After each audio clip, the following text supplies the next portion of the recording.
મિત્રો, આ એક સત્ય ઘટના છે, તો થોડો સમય કાઢીને દરેક ભાઈઓ તથા બહેનો આ ઘટનાને અંત સુધી સાંભળજો. સૌરાષ્ટ્રના એક ગામમાં દિનેશભાઈ અને એમનો નાનકડો પરિવાર રહેતો હતો. સામાન્ય પરિસ્થિતિમાં રહેતો આ પરિવાર હંમેશા ખુશખુશાલ અને બીજાની મદદ કરવા માટે તૈયાર રહેતો. ભલે ભગવાને એમના નસીબમાં સ્થિતિ થોડી કઠિન રાખી હોય, પણ હર એક વસ્તુમાં પોતાનો સંતોષ માનતો દિનેશભાઈનો પરિવાર ગામમાં ઘણીવાર ચર્ચાનો વિષય બનતો હતો. આ પરિવારમાં દિનેશભાઈના પત્ની દક્ષાબેન અને દીકરો સાગરને નાની દીકરી સાક્ષી. આ ગરીબ પરિવારની લાચારીનો ફાયદો ગામના લોકો ઉઠાવતા રહેતા. થોડા મહિના પહેલા દિનેશભાઈને નોકરી પરથી કાઢી નાખવામાં આવ્યા. એ ગામ નજીક આવેલ એક શહેરમાં વોચમેનની નોકરી કરતા હતા. પોતાના પરિવાર માટે મહેનત કરતો આ માણસ એક દિવસ બેરોજગાર બની ગયો. એમના પત્ની દક્ષાબેન પોતાના પતિની મદદ કરવા માટે બીજાને ત્યાં કામ પર જવા લાગ્યા. ગામ લોકોમાં ચર્ચા થવા લાગી, દક્ષાનો પતિ તો બાયલો છે, પોતે ઘરમાં બેસીને આરામ કરે છે અને બિચારી બાયડીને ગામને ત્યાં રસરડા કરવા મોકલે છે. ક્યારેક તો દિનેશભાઈ કાનો કાન આ વાત સાંભળતા, પણ મોટા લોકો સામે જીભ ચલાવી એ એમને યોગ્ય ન હોતું લાગતું. આ લોકોની વાત સાંભળી દિનેશભાઈ હતાશ થઈ જતા. અથાગ પ્રયત્ન કરવા છતાં પણ એમને કંઈ કામ મળતું ન હતું. ક્યારેક તો એ ગામના મોટા માણસો પાસે હાથ જોડીને કામ માગતા હતા અને આ અહંકારી લોકો એમનું અપમાન કરી દેતા હતા. દિનેશભાઈની નાનકડી દીકરી સાક્ષી ઉંમરમાં તો હજુ ઘણી નાની હતી, પણ ઘરની પરિસ્થિતિને ખૂબ સારી રીતે સમજતી હતી. પિતાના પડછાયા જેવી સાક્ષીને પિતાની વેદના મહેસૂસ થતી હતી. એ દિનેશભાઈને કહેતી, પપ્પા તમે ચિંતા ના કરો, મને બસ મોટી થઈ જવા દો, હું તમને કોઈ પાસે હાથ લાંબો કરવાનો સમય નહીં આવવા દઉં. નાનકડા જીવના મોઢેથી આ વાત સાંભળતા દિનેશભાઈની આંખો ભીની થઈ જતી. પોતાની દીકરીનો આ જુસ્સો જોઈને એમને પણ હિંમત આવી જતી. બંને પતિ પત્ની પોતાના બાળકોને ખૂબ સારું શિક્ષણ આપીને કંઈક સારી જગ્યાએ પહોંચાડવા માગતા હતા. પોતાના બાળકોનું ઉજ્જવળ ભવિષ્ય બનાવવા માટે આ પતિ પત્ની દિવસ અને રાત પોતાના હાથ પગ ઘસતા રહેતા. એમનો દીકરો સાગર નાનપણથી જ ખૂબ તોફાની અને ભણવામાં જરા પણ રસ રાખે એવો ન હતો. દક્ષાબેન હંમેશા સાગરને લઈને ચિંતામાં રહેતા. સામે સાગર પર ઘરની કોઈ પરિસ્થિતિને સમજતો ન હતો. ઘરમાં તો એ સાક્ષી કરતાં 3 વર્ષ મોટો હતો, છતાં પણ એનામાં સાક્ષી જેટલી સમજણ ન હતી. એક દિવસ ભગવાનને આ લાચાર પિતા સામે જોયું અને તેમને એક જગ્યા પર નોકરી મળી ગઈ. ઘરે આવતાની સાથે જ દિનેશભાઈએ પરિવારને આ ખબર સંભળાવી. બધા આ વાત સાંભળીને ખુશ થઈ ગયા. પછી તો દિનેશભાઈ શહેરમાં એની નોકરી પર જવા લાગ્યા અને દક્ષાબેન એના જ ગામની બહાર આવેલ એક કારખાનામાં નોકરી કરતા હતા. સવારના સમયે બંને બાળકોને શાળાએ છોડીને દિનેશભાઈ શહેર જવા માટે નીકળ્યા. સાથે દક્ષાબેન પણ કારખાને નીકળી ગયા. બધા પોતપોતાના કામ પર જતા રહ્યા. અચાનક બપોરના 12 વાગ્યાને દક્ષાબેનના કારખાનામાંથી દિનેશભાઈ ઉપર ફોન આવે છે અને આ કારખાનાનો મેનેજર દિનેશભાઈને કારખાના પર આવવા માટે કહે છે. દિનેશભાઈ ગભરાઈ ગયા. એ પૂછવા લાગ્યા, સાહેબ શું થયું છે? દક્ષા ક્યાં છે? મેનેજરે કહ્યું કે તમે બસ કારખાના ઉપર આવી જાઓ. એમની આ વાત સાંભળતા જ દિનેશભાઈને નબળા વિચાર આવવાના શરૂ થઈ ગયા. એમનું મન કહેવા લાગ્યું કે દક્ષાને કંઈ થયું તો નહીં હોય ને? આ 10 કિલોમીટરનું અંતર આજે દિનેશભાઈ માટે 10 ભવ જેવું થયું હતું. એ પોતાની તૂટેલી સાયકલમાં પોતામાં રહેલી બધી શક્તિ લગાડીને ઝડપથી દક્ષાબેન પાસે પહોંચવા માગતા હતા. પહોંચતાની સાથે જ એક કારખાનામાં દોડી ગયા. મેનેજરે એમને વાત જણાવી કે કારખાનાના મશીન પર કામ કરતી વખતે વાયરનો એક છોડો છૂટી ગયો હતો અને એ દરમિયાન જ દક્ષાબેન એ મશીનને શરૂ કરવા ગયા અને વીજ શોક લાગવાથી એમણે એમનો જીવ ગુમાવ્યો છે. આ વાત દિનેશભાઈના કાને પડતાની સાથે જ જાણે તો એના પગ નીચેથી જમીન સરકી ગઈ હોય એવી રીતે પોતાની પત્નીના મૃત્યુના સમાચાર મળ્યા. 10 વર્ષની સાક્ષી અને 13 વર્ષનો સાગર, બંને બાળકોએ માતાની છત્રછાયા ગુમાવી દીધી. પોતાની ગરીબ પરિસ્થિતિમાં લડતો આ પરિવાર હવે એક આધાર વગરનો થઈ ગયો હતો. દિનેશભાઈમાં તો જરા પણ હિંમત ન હતી કે એ દક્ષાબેન વગર પોતાનું ઘર કે પોતાના બાળકોને સંભાળી શકે. મા વગરની જિંદગી તો જાણે માર્ગદર્શન વગરના ભણતર જેવી છે. એક પિતા માટે પોતાના બાળકોને એની મા વગર ઉછેર કરવો ખૂબ અઘરું કામ છે. હવે તો દિનેશભાઈ પર આવી મુસીબત આવી ગઈ હતી. સાક્ષી ઉંમરમાં નાની હોવાથી એને પોતાના માતા પિતાની ઘણી આદત હતી. એ અવારનવાર દિનેશભાઈ પાસે એની માતાની વાતો કર્યા કરતી. નાનકડી ઉંમરમાં એ પણ જાણતી હતી કે એના પપ્પા હૃદય કઠણ કરીને અમારા ભાઈ બહેનને મોટા કરી રહ્યા છે. એ ક્યારેક તો વડીલો જેવી વાત કરી દેતી અને કહેતી કે પપ્પા, તમે એકલા નથી હો, તમારી દીકરી પણ તમારા જેવી જ છે, જે જિંદગીમાં ગમે તે થાય પણ ક્યારેય હાર નહીં માને. દિનેશભાઈ સાક્ષીની વાત સાંભળી એને ભેટી જતા અને કહેતા કે હું ભાગ્યશાળી છું કે મને તારા જેવી દીકરી મળી છે. વર્ષો વીતતા ગયા. જોત જોતામાં સાક્ષી અને સાગર બંને મોટા થઈ ગયા. દિનેશભાઈના પરસેવાની મહેનતથી અપાયેલા એમના બાળકોને શિક્ષણ આજે મને પોતાના વિષયમાં પારંગત બનાવી દીધું હતું. સાગર એક સારી બેંકમાં નોકરી કરતો હતો અને સામે સાક્ષી પણ પોતાના અભ્યાસ સાથે બચેલા સમયમાં નોકરી કરીને પિતાને ટેકો કરી રહી હતી. દિનેશભાઈના આ બંને બાળકોમાં જમીન અને આકાશ જેટલું અંતર હતું. સાગર નાની નાની વસ્તુમાં ચીડાયેલો રહેતો અને નાના મોટાનો કોઈ ભેદ રાખે એવો ન હતો. સામે સાક્ષી એકદમ સંસ્કારી અને પાણી જેવા સાફ દિલની હતી. ગરીબ મા બાપની ઘરે મોટી થયેલી આ સાક્ષીને ભગવાને ખોબા ભરીને રૂપ આપ્યું હતું. ભલે પોતે શહેરી જીવનમાં રહેતી છોકરીઓની જે મોજ શોખની જિંદગી જીવી ના હોય, પણ જો આ શહેરી છોકરીઓની સામે ઊભી રાખવામાં આવે તો ગમે તે સુંદર છોકરીનું રૂપ પણ ઝાંખું પડી જાય એવી હતી. થોડા સમય પછી સાગરના લગ્ન એની જ ઓફિસમાં નોકરી કરતી સમીક્ષા સાથે ગોઠવવામાં આવ્યા. આ બંને એકબીજાને પસંદ કરતા હતા અને સમીક્ષા પૈસાદાર બાપની દીકરી હતી. પોતે એકની એક સંતાન હોવાથી એના પિતાએ સાગર સાથે એના લગ્ન કરવા માટે હા પાડી દીધી. સાગરનું ઘર મધ્યમ વર્ગનું હતું. સામે એની પત્ની સમીક્ષા બંગલામાં રહેવાવાળી હતી. પિતાના અઢળક પૈસામાં મોટી થયેલી આ અહંકારી સમીક્ષા દિનેશભાઈના ઘરમાં તો જાણે ઝઘડાના પોટલા ભરીને આવી હોય એવું લાગતું હતું. લગ્ન થતાની સાથે જ સાગર તો જાણે પૂરો સમીક્ષાની મુઠ્ઠીમાં આવી ગયો હોય એવી રીતે રહેવા લાગ્યો. હવે તો આ ઘરમાં બે દીકરીઓ કે જે અલગ અલગ પરિસ્થિતિમાં મોટી થઈ છે. એક સમીક્ષા કે જેણે પોતાના પિતાના ઘરે સુખ સુવિધાવાળી જિંદગી જીવી છે અને એક સાક્ષી કે જેણે પિતાની ઝૂંપડીમાં રહીને પણ એક સંતોષભરી જિંદગી જીવી છે. આજે અમીર ઘરની દીકરી અને ગરીબ ઘરની દીકરીના સંસ્કારોની કોઈ તુલના થઈ શકે એમ નથી. સમીક્ષા બોલવામાં ઘણી તીખી હતી. દિનેશભાઈનો આદર તો ઠીક એમને સરખી રીતે જવાબ પણ નહોતી આપતી. સાક્ષી આ બધું જોઈને મનમાં ને મનમાં દુઃખી થતી હતી, પણ મોટા ભાઈની બીકે કંઈ બોલી શકતી ન હતી. હંમેશા મીઠો જવાબ આપતા દિનેશભાઈ ક્યારેક સમીક્ષાને કંઈક પૂછે એ જ ક્ષણે સમીક્ષા તો દિનેશભાઈનું મોઢું તોડી લેતી.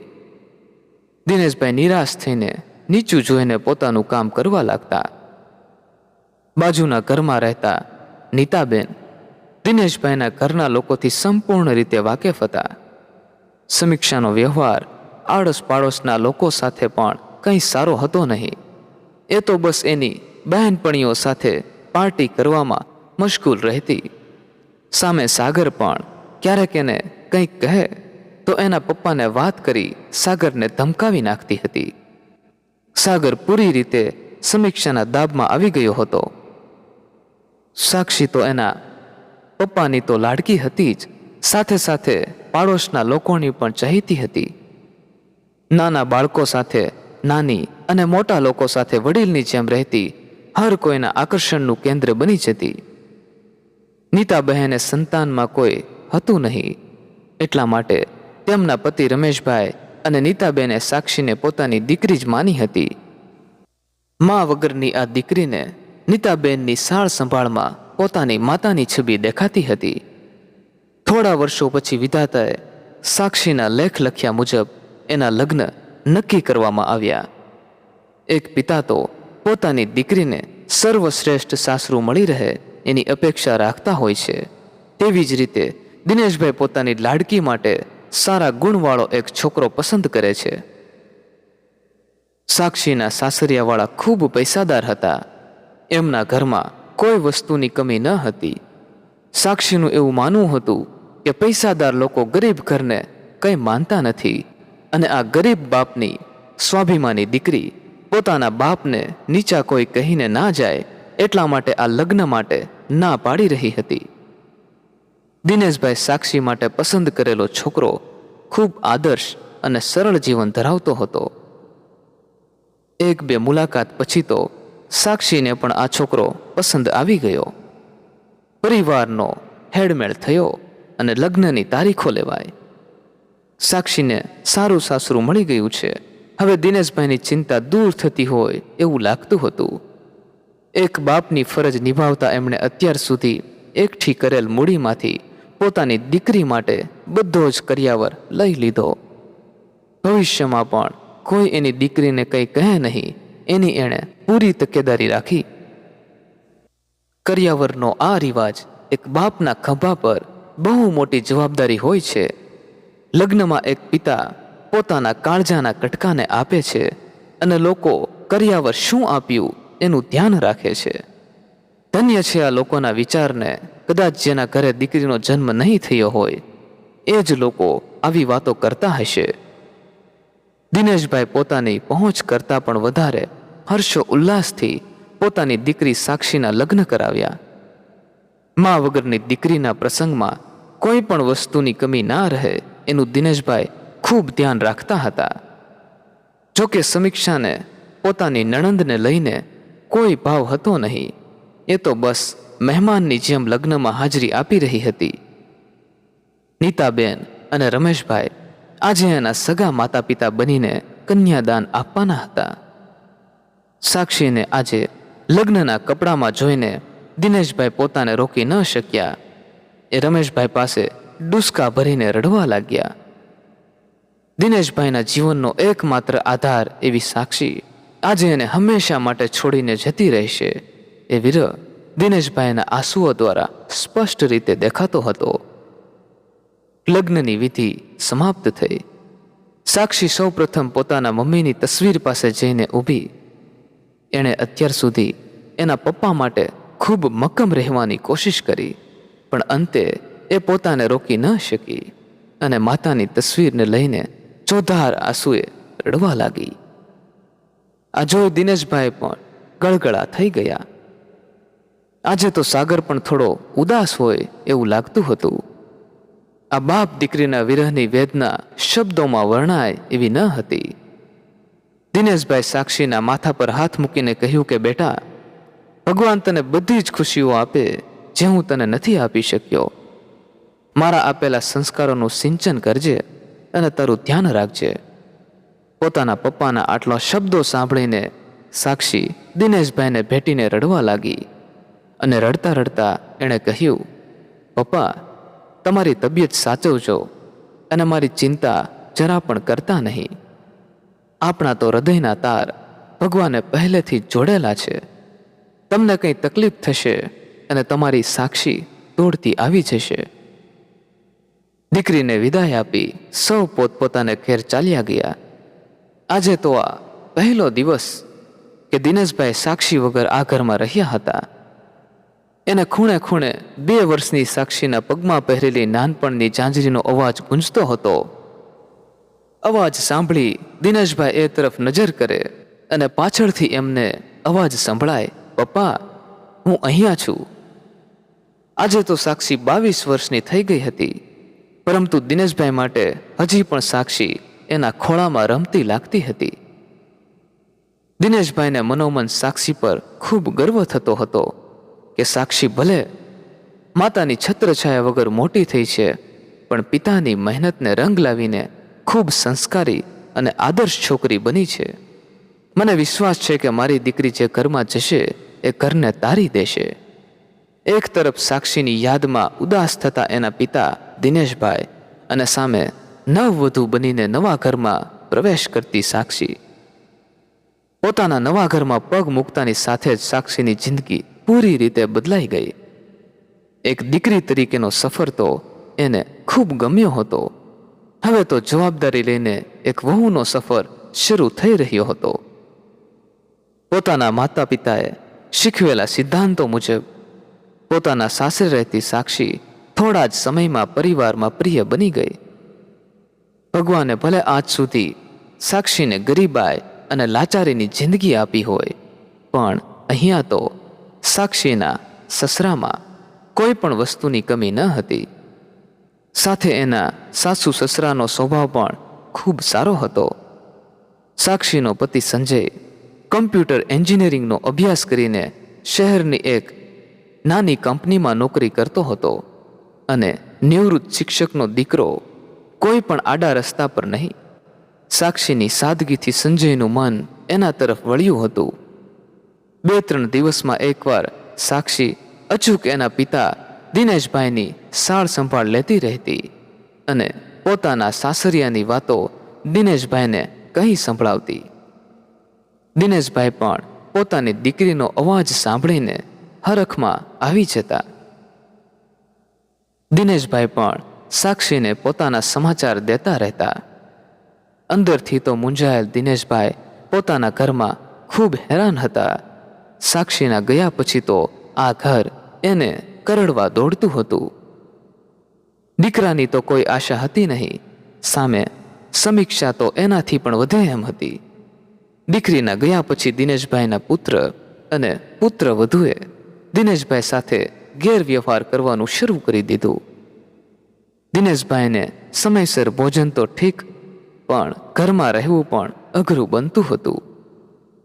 એમણે તો પહેલેથી સાચા બનીને ખોટા લોકોનું સહન કર્યું હતું, પરંતુ પોતાની દીકરીને એ કોઈ ચિંતામાં નાખવા નહોતા માગતા, એટલે ખુશ થઈને હસતા ખેલતા એની સાથે વાત કરી લેતા. દિનેશભાઈ પોતાના અવાજમાં સચ્ચાઈ છુપાવીને સાક્ષીને કહેતા કે સમીક્ષા મારો ખૂબ ધ્યાન રાખે છે. એ મને દરરોજ કહે છે કે પપ્પા, હું અને સાગર તમને સાક્ષી બેનની કમી મહેસૂસ નહીં થવા દઈએ. આ વાત સાંભળીને સાક્ષીના હૃદયને ઠંડક પહોંચતી. હવે એના મનમાં સતાવતી એના પપ્પાની ચિંતા ધીમે ધીમે દૂર થતી હતી. જેમ દિવસ પછી રાત પડે એ નિશ્ચિત છે, એવી જ રીતે સુખ પછી દુઃખ આવે એ પણ નક્કી જ હોય છે. હજુ તો માંડ બિચારી સાક્ષીને જિંદગીમાં થોડી ખુશીઓ આવી હતી, ત્યાં તો ભગવાને આ દીકરી પર દુઃખનો પહાડ દઈ દીધો. હજુ તો લગ્નને 6-7 મહિના જ થયા હતા અને રસ્તામાં ઘરે આવતા સમયે એક કાર એક્સિડન્ટમાં સાક્ષીના પતિ સંજયનું મૃત્યુ થયું.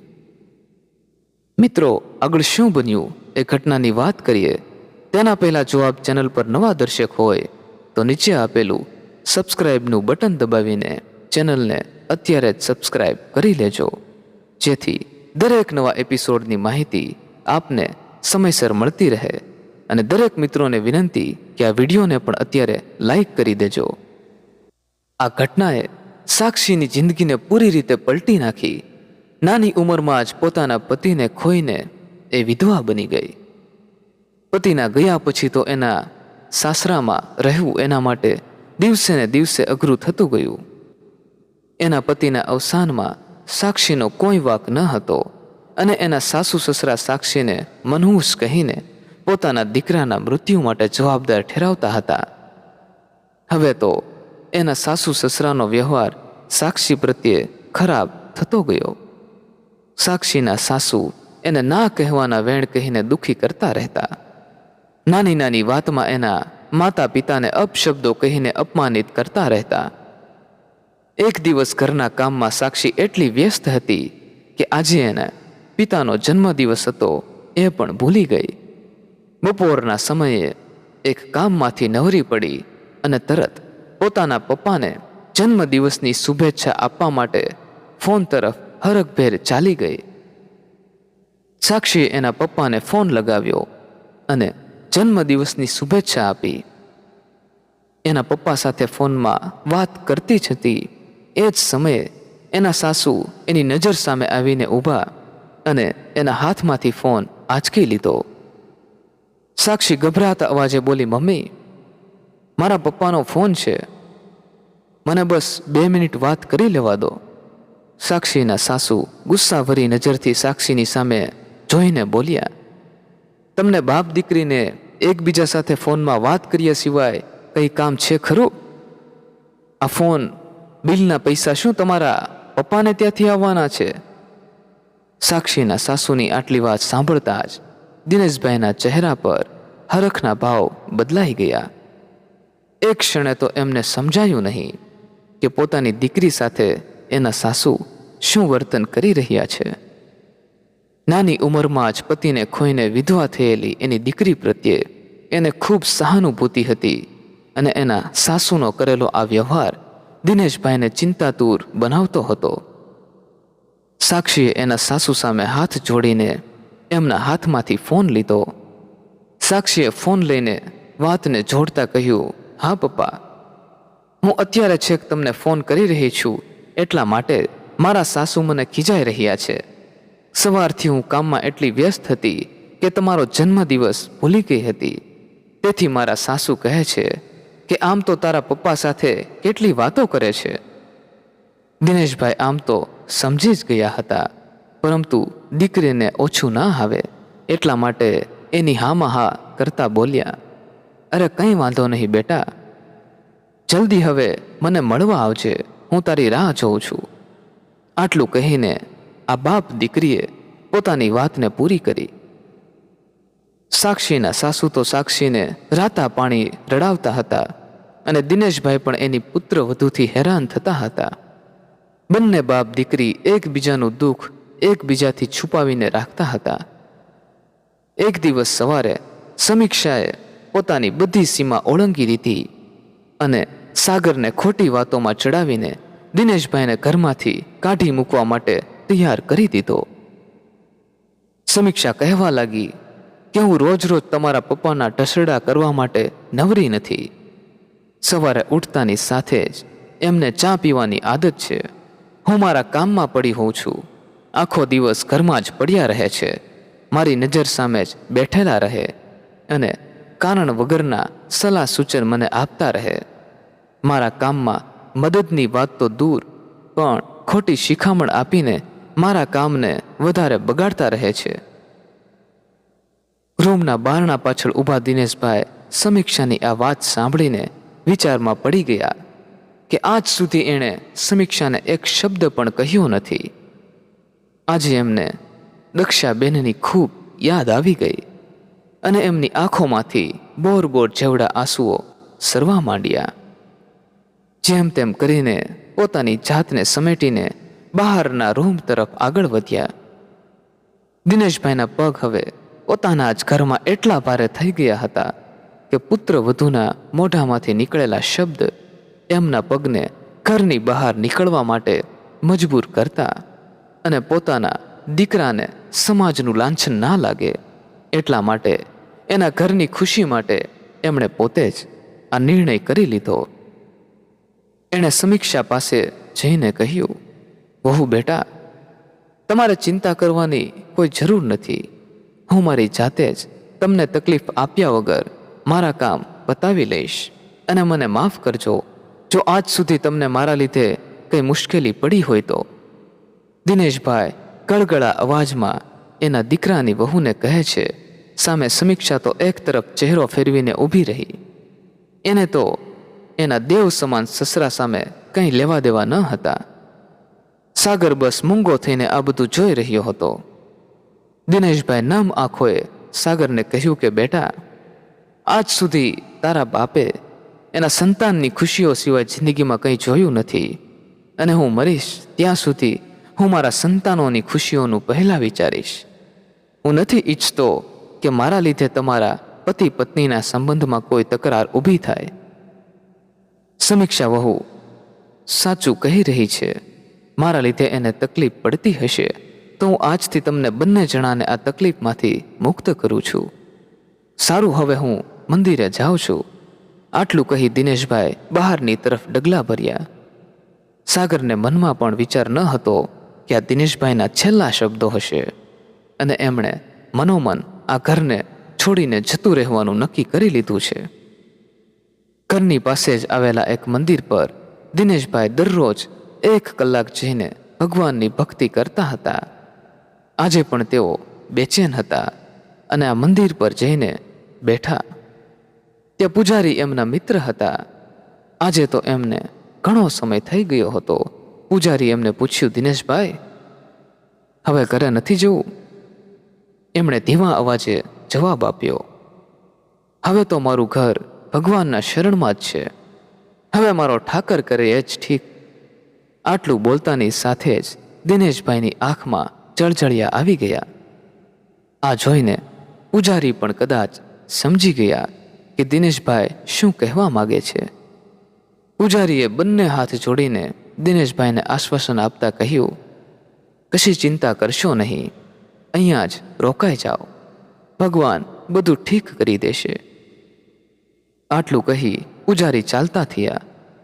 મંદિરના બાકડા પર બેઠા દિનેશભાઈ મનોમન ખૂબ ઉદાસ થઈ ગયા હતા.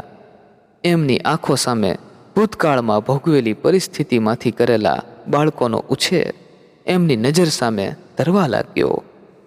નાનપણમાં જ્યારે પણ દિનેશભાઈ અને એનો દીકરો સાગર સંતામણી રમતા હતા, ત્યારે સાગર દિનેશભાઈને ગોતવા માટે આમ તેમ હાફળો ફાફળો બની જતો.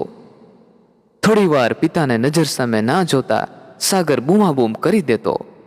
એવી જ રીતે દિનેશભાઈને હજુ આશા હતી કે એનો દીકરો નાનપણી જેમ જ એને શોધવા માટે જરૂર આવશે. પણ સમયના પરિવર્તનને પોતાના આ દીકરાને પૂરી રીતે બદલી નાખ્યો હતો.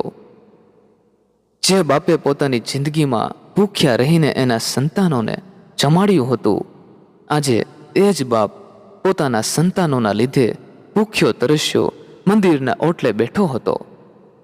સવારની સાંજ પડી ગઈ. દિનેશભાઈ હજુ સુધી મંદિરના ઓટલા પર જ બેઠા રહ્યા. એ બસ ભગવાનની સામે જોઈને પોતાની કિસ્મતને દોષ દઈ રહ્યા હતા કે એણે આજ સુધી બસ દુઃખ જ વેઠ્યું છે, અને ભગવાન એમના માટે હજુ તો શું દુઃખ બાકી રાખ્યું છે. નાની ઉંમરથી જ કષ્ટી ભોગવીને પરિવારની દેખરેખ કરી પત્ની ગુમાવી અને હવે સંતાનોને પણ છોડવાનો વારો આવી ગયો. ઘરની અંદર દિનેશભાઈનો અવાજ ના સંભળાતા નીતાબેનને વિચાર આવ્યો કે ક્યાંક દિનેશભાઈ બીમાર તો નથી પડી ગયા ને.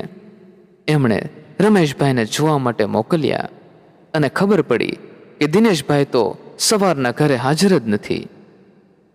રમેશભાઈને એના મિત્રની ચિંતા થઈ અને તે થોડા આગળ તરફ નીકળ્યા અને એમની નજર મંદિર તરફ પડી. દૂરથી એમને સ્પષ્ટ દેખાતું ન હતું એટલે થોડા ડગલા ભરીને આગળ ગયા. એમણે નજર કરી તો દિનેશભાઈ આ ઓટલા પર નિરાશ થઈને બેઠા હતા. રમેશભાઈ એના મિત્રના ભાવ જોઈને સમજી ગયા કે દીકરાથી દુઃખી થઈને આ બાપ ભગવાનની શરણમાં બેઠો છે. એમણે દિનેશભાઈના ખભા પર હાથ રાખીને કહ્યું, આમ ઉદાસ થઈને શું બેઠા છો? ચાલો આપણા ઘરે જઈએ અને એક એક ચાયની ચુસ્કી ભરીએ. દિનેશભાઈ એના મિત્રની વાત ન માનતા એમણે કહ્યું, કે હવે મને કંઈ પણ વસ્તુમાં રસ નથી. મને ખબર છે કે તમને મારા પ્રત્યે લાગણી છે, એટલા માટે દોડીને આવ્યા છો, પણ મારી ચિંતા કરવાની જરૂર નથી. હું મારી જાતને સંભાળી લઈશ. અને દિનેશભાઈ એના મિત્રને પેટ છૂટી વાત કરી. દિનેશભાઈ આ વાત સાંભળીને ઘણીવાર તો ગુસ્સે થઈ ગયા અને દિનેશભાઈના ઘર તરફ ચાલવા માટે ઊભા થયા. દિનેશભાઈ એમને રોકી લીધા અને કહેવા લાગ્યા કે હું હવે કોઈ માટે બોજ બનવા માંગતો નથી, અને તમને મારા સોગંદ છે, જો તમે સાક્ષીને આ વાત બાબતમાં કંઈ પણ વાત કરી તો. દિનેશભાઈની આટલી વાત સાંભળતા જ રમેશભાઈના તો હાથ બંધાઈ ગયા. હવે ધારે તો પણ એમની શું મદદ કરે. દિનેશભાઈના આપેલ સોગંદનું માન રાખતા રમેશભાઈએ કહ્યું કે તમે મારા ઘેર તો આવી શકો ને, હું કોઈ પણને કંઈ વાત નહીં કરું. દિનેશભાઈ એકના બે ના થયા અને એમના મિત્રને પાછા ફરી જવા માટે કહ્યું. ઘણી મથામણ પછી રમેશભાઈ ઘરે પાછા આવ્યા અને નીતાબેનને આ બાબતે વાત કરી. નીતાબેન પણ કહેવા લાગ્યા કે આ દીકરો છે કે સાપ, કે જિંદગી એના બાપે એને ખવડાવી પીવડાવીને મોટો કર્યો અને આજે એ જ દીકરો એના બાપને ડંખ મારે છે. બીજી તરફ સાક્ષીના સાસરિયામાં એના સાસુ સસરાનો ત્રાસ વધતો જતો હતો. હવે તો એના સાસુ એના પપ્પા સાથે વાત તો દૂર, પણ ઘરની બહાર નીકળવા માટે પણ સખત મનાઈ કરી દીધી હતી. જાણે તો સોનાની જેલમાં પૂરી દીધી હોય એવી એની જિંદગી બની ગઈ હતી. આખો દિવસ કામવાળીની જેમ કામ કર્યા કરતી સાસુના મેણા સાંભળીને મનથી સાવ હારી ગયેલી સાક્ષી પિતાને યાદ કરીને રડવા લાગતી. પિતા સાથે વાત ન કરી હોય એને ઘણા દિવસો વીતી ગયા હતા. સાક્ષીને દિનેશભાઈની ચિંતા થતી હતી, પરંતુ એની સાસુના લીધે પોતે પણ એટલી મજબૂર બની ગઈ હતી કે પિતાની કંઈ ખબર અંતર પૂછી શકે એમ ન હતી. અચાનક દિનેશભાઈની તબિયત લથડી જતા એ ત્યાં ઓટલા પર બેઠા બેઠા ઢળી પડ્યા. પૂજારીએ જોઈને ઝડપભેર દોડતા દિનેશભાઈ તરફ આવ્યા. દિનેશભાઈ બેહોશ થઈને મંદિરના દાદરા પર પડી ગયા. પૂજારીએ રમેશભાઈને જાણ કરી. નીતાબેન અને રમેશભાઈ ગભરાઈને દિનેશભાઈ પાસે આવી પહોંચ્યા અને ઝડપથી અમને હોસ્પિટલ ખસેડવા માટે ગાડી બોલાવી. નીતાબેનથી હવે રહેવાયું નહીં. એમણે તરત જ સાક્ષીના ઘરે ફોન કરી દીધો. સાક્ષીના સાસુએ ફોન ઉચક્યો. નીતાબહેને કહ્યું કે મને સાક્ષી સાથે વાત કરવી છે, અગત્યની વાત છે, કૃપા કરી જલ્દી એને ફોન આપો. સાક્ષી એની સાસુના પગ દબાવતી હતી, એટલા માટે એ ફોનમાં ચાલતી વાતચીત સાંભળી ગઈ હતી. એણે એના સાસુને વિનંતી કરી કે મને ફોનમાં વાત કરવા દો. હા નીતા આંટી, શું થયું છે? તમે કેમ એટલા ગભરાયેલા લાગો છો? નીતાબેન રડતા અવાજે બોલ્યા. સાક્ષી, તારા પપ્પા બેહોશ થઈ ગયા છે. હું અને તારા કાકા એમને નવજીવન હોસ્પિટલમાં લઈ જઈએ છીએ, તો જેમ બને તેમ જલ્દી અહીંયા આવી જા. નીતાબેનની આટલી વાત સાંભળતા જ સાક્ષીના હાથમાંથી ફોન નીચે પડી ગયો. એ ડૂસકા ભરીને રડવા લાગી. એક તો ઘણા દિવસથી પપ્પા સાથે વાત નહોતી થઈ અને અચાનક પપ્પાની તબિયત બગડવાના સમાચાર સાંભળતા જ સાક્ષીની હાલત ખૂબ ખરાબ બની ગઈ હતી. હવે તો એણે હિંમત કરી પોતાના સાસુની વિરુદ્ધ જઈને પોતાના પિતા પાસે પહોંચવાનું નક્કી કરી લીધું. ઘરથી હોસ્પિટલ વચ્ચેના અંતરમાં સાક્ષીનો જીવ ખૂબ મૂંઝાતો હતો. એને ના આવવાના વિચાર આવતા હતા. એ બસ ભગવાનને એક જ પ્રાર્થના કરતી હતી કે મારા પપ્પાનું ધ્યાન રાખજો. જેવી એ હોસ્પિટલ પહોંચી, જેમ એના એક એક કદમ આગળ વધતા હતા એવી જ રીતે એના પપ્પાના એક એક શ્વાસ ધીમા પડતા હતા. એણે હોસ્પિટલના રૂમમાં પ્રવેશ કરતા જ જે દ્રશ્ય જોયું, આ જોતાની સાથે જ જાણે એની દુનિયા લૂંટાઈ ગઈ હોય એવું થઈ ગયું. કારણ કે એના વહાલા પપ્પાએ આ દુનિયાને અલવિદા કહી દીધું હતું. આ દ્રશ્ય એટલું કરુણ હતું કે આસપાસ ઊભેલા લોકોની આંખમાંથી પણ આંસુ સરી પડ્યા.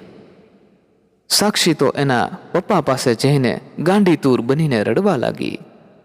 દીકરીને વધારે દુઃખ ના થાય એટલા માટે દિનેશભાઈ એમની સાથે બનેલી ઘટનાની સાક્ષીને કંઈ જાણ ન કરી અને સાક્ષી અંત સમયમાં પણ પોતાના પિતાને મળ્યા કે વાત કર્યા વગરની રહી ગઈ. નર્સે સાક્ષીના હાથમાં એક ચબરખી આપી અને કહ્યું કે તમારા પિતા પાસેથી આ ચિઠ્ઠી અમને મળી આવી છે. સાક્ષીએ ધ્રુજતા હાથે આ ચિઠ્ઠીને ખોલી અને આંસુથી ધૂંધળી થયેલ આંખોથી પોતાના પપ્પાની ચિઠ્ઠી વાંચવાનું શરૂ કર્યું. મારી લાડલી, ભગવાને મને વરદાનના સ્વરૂપમાં તારા જેવી નાનકડી ઢીંગલી મારા ઘરે મોકલી હતી. હું કોઈ મોટો માણસ તો નથી, પણ મેં તને ખુશીઓ આપવા માટે બધા જ પ્રયત્ન કર્યા હતા. કદાચ હું આ દુનિયાનો શ્રેષ્ઠ પિતા તો નહીં હોય, પરંતુ એ તો ગર્વથી કહું છું કે મારી સાક્ષી દુનિયાની શ્રેષ્ઠ દીકરી જરૂર છે. આજે તને હું મારી આ મનની વાત જણાવી આ બોજમાંથી મુક્ત થવા માગું છું. તારા લગ્ન સમયે મારી પાસે પૂરતા પૈસા ન હતા, જેથી કરીને મેં મારી એક કિડની વહેંચીને પૈસાની વ્યવસ્થા કરી હતી. મારી જિંદગીનો એકમાત્ર આધાર મારી દીકરી તું હતી અને તને સારા સાસરીએ વળાવીને હું મારી આ ચિંતામાંથી મુક્ત થવા માગતો હતો.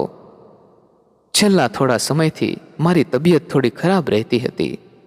સાગર અને સમીક્ષાને મારા લીધે તકલીફો પડતી હતી.